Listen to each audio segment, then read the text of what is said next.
Boom!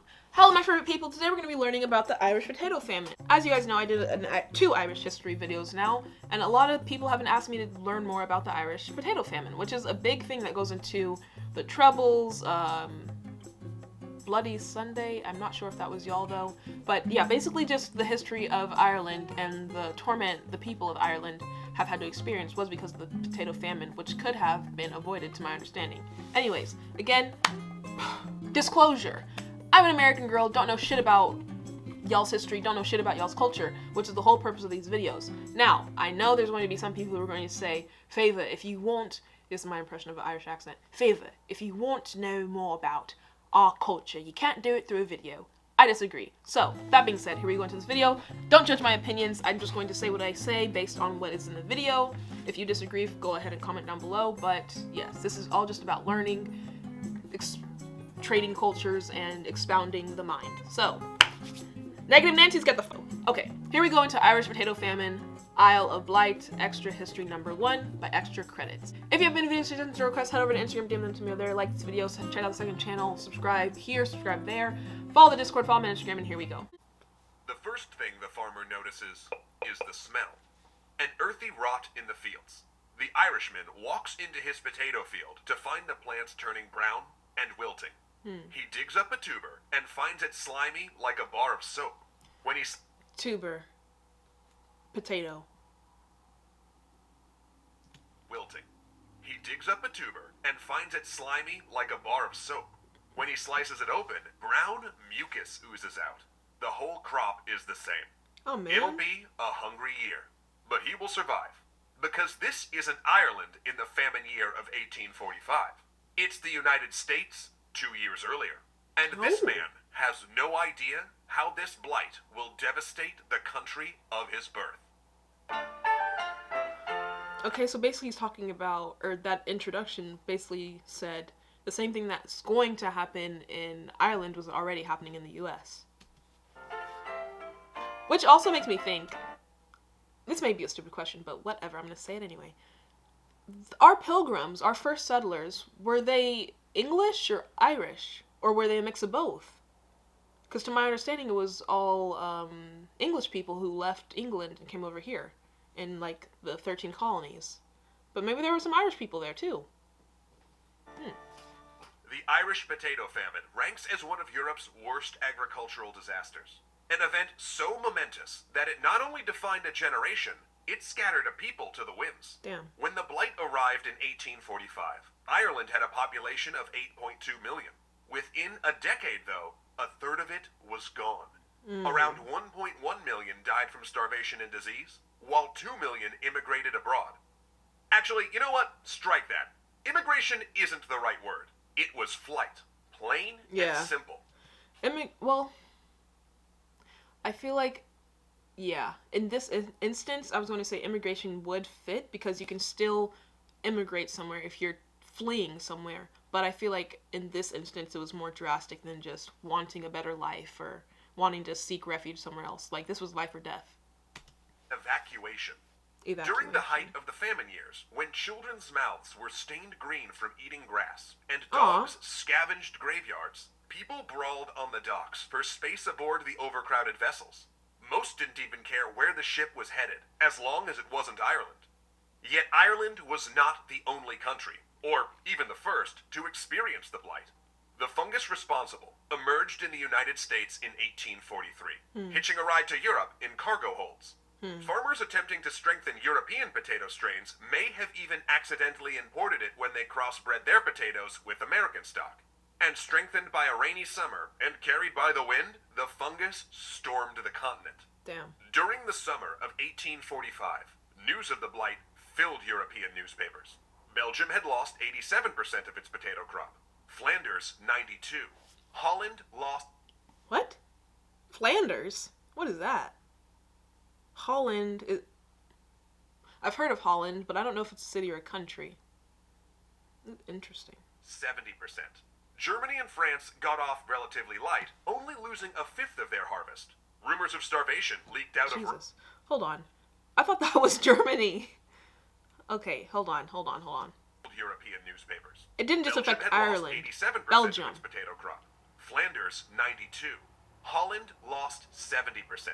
Germany and France got off relatively light, only losing a fifth of their harvest. Rumors of starvation leaked out of Russia and Poland, while English farmers saw similar devastation. Governments prepared for a season of hunger and instability. The potato, after all, was the staple diet of Europe's emerging industrial working class. This miracle plant, imported from Peru, could produce 2 to 4 times more calories per acre than grain. Cheap and easy to prepare, so it allowed Europe's shrinking agricultural sector to feed its booming manufacturing workforce. And between 1750 and 1850, the European population nearly doubled, partially due to the potato. Any threat to the potato crop was a serious problem. In fact, these crop failures would help spur the wave of revolutions that racked Europe in 1848.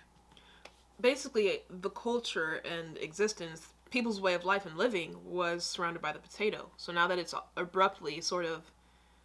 Basically, the entire economy not only shuts down, but people are starving. People are going hungry. They have no livelihood anymore. Here the story of Ireland diverges. Because, but again, it's so interesting that it didn't just affect Ireland. It affected all those countries he was saying. Poland, Belgium, Germany, France, even England. So that begs the question, where are the governments to help the working people, who are a majority of the population? Where were they? Where are they? All these countries experienced economic hardship and social change. Ireland alone starved. The reasons for that are complicated, but they boil down to 2 factors. The first was a land system that made Ireland uniquely vulnerable to a crop failure. And the second factor was human. A group of British leaders governing from London who saw the famine relief as a vehicle for reforming the Irish economy and instructing the people's moral character. Throughout the crisis, British policymakers would make economic reform their primary objective, with saving lives as a distant secondary goal. I feel like that's also... This is relatable to today, too. Because it's like, we're obviously the entire world is in a pandemic, but there are so many companies who have used this opportunity, which I guess is smart from a business standpoint, but morally is so disgusting. They've used this situation of people dying in our pandemic to boost their sales and their stock and such. So. Indeed was, as British politicians argued, an act of God. Unstoppable and inevitable. The fuck? The famine, by contrast, was the work of men. But that was still to come. In the summer of 1845, British Prime Minister Sir Robert Peel was tracking reports of blight.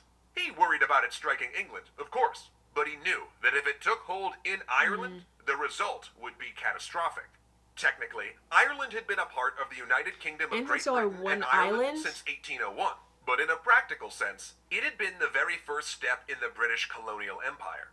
The English had ruled it directly or indirectly for centuries. In that time, the British Crown had gradually dispossessed native Irish Catholic families, confiscating their land and gifting it to English and Scots Protestants who were considered more reliably loyal, while Catholic countries sponsored a series of Irish revolts against the Protestant English, and tensions grew. When you put it like that, you can't really blame Irish people for, in a way, standing up for themselves. I asked in one of my previous videos, do you guys think, objectively, English rule throughout history has been a tyrant? And I think this is another just example of that. The climax came when Oliver Cromwell reconquered Ireland after a rebellion, completing the process of land confiscation and totally replacing Irish landowners with English and Scots, the so-called Anglo-Irish. And it was bloody. Conservative estimates suggest that Cromwell's invasion, along with the famine it caused, may have killed 10% of the Irish population. And to my understanding, again, all these Irish people are just farmers. They literally work the land all day. They're not soldiers. They're just normal people. And what happened to Irish representation? I thought they had their own little Northern Ireland and Ireland, little, what do you call it? I don't know, representatives. Meant another uprising, Cromwell and later British governments passed a series of penal laws restricting Catholic rights. Catholics could not hold public office, own firearms, or be admitted. This is literally discrimination. This is literally, just replace the word Catholic with any other minority group. Black people can't, I'm black, so I'm using blacks as an example. Black people can't own firearms, which is true. Black people can't vote. Black people can't this. Black people can't that. This is literally just discrimination against Catholics. And weren't most Catholics Irish? So you're basically indirectly discriminating all Irish people. Disgusting. To the bar as lawyers. They couldn't own a horse worth over £5, vote, teach school, or marry a Protestant. There were... You can't marry a Protestant. So, in a way, if you were Catholic and married a Protestant, then you would, in a way, become Protestant and get all these rights. So they're basically saying you can't even aspire to gain these rights. Who did that again? He said Cromwell and English government? Or something? Laws restricting Catholic British rights. government. Catholics could not hold public office, own firearms, or be admitted to the bar as lawyers. Terrible. They couldn't own a horse worth over £5, vote, teach school, or marry a Protestant. There were restrictions on how they could own land, and when willing land to children, they couldn't give it intact to the eldest, and had to break it up equally among all their children. Churches couldn't be built of stone, and had to sit far from roads, and they couldn't attend universities at home or abroad. And 80... I feel like that church one having to be far away from the road was just a way for them to kill off the Catholic religion. What other reason would you make it harder for people to go to their place of worship? And why would you make it to where you can't build the place in stone? By building it in wood, that, in a way, I think, makes it vulnerable to vandalism, but also just not as strong as stone. ...of the Irish population was Catholic. Yeah. These laws were designed to bar Irish Catholics from all forms of political and economic advancement. And while they were gradually repealed, the last vanishing in 1829, it would take generations for the Irish to recover economically. And on top of that, these landlords charged astronomical rent on the land, barely allowing the native Irish farmers to survive. And the whole thing took... And, like, we're talking about this like it's just a really sad story, but the fact is this is and was reality for a lot of people. This was actually how they lived. I'm glad I was born in the time that I was, because I don't even know how I'd handle all this. Like, strong people, strong-willed. Man, I mean, it would have been so easy for them to just convert to Protestant or whatever, but they remained loyal to Catholicism, which I think in a way is commendable, because in doing so, you basically opened yourself up to all these adversaries from British rule. Your family couldn't even keep the land that your family has owned for however long. Like, in a system of middlemen so convoluted that, okay, here's an analogy. Imagine someone owns an apartment building today. That's the landowner. They don't want to manage it, so they pass it off to a middle person to manage. Now the middle person wants to make a profit, and knows there's a lot of demand, so they jack up the rent. And to make more profits, they subdivide some of the larger apartments into smaller ones. Now, under the pressure of making this exorbitant rent, some of the building's tenants start to get roommates or rent some of their bedrooms on Airbnb, further subdividing their own apartment. Wow, this sounds really familiar. Oh, hi, NYC. I didn't see you in this analogy. Anyway, that's basically what happened to Irish... Okay, shout out to extra credits. I like how you're adding, like, I don't know, humor into it. Because it's, like, a good relief. Because as we were just saying, like, this is a dark reality for a lot of people. So that was a nice moment.